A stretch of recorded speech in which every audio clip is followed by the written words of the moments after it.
What safety checks do you perform before starting your shift in the kitchen?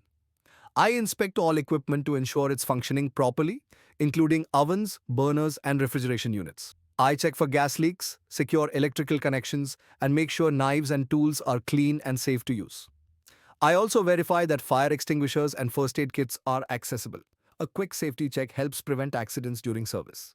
Thanks for watching. Don't forget to subscribe to our channel and please do like, share, and comment.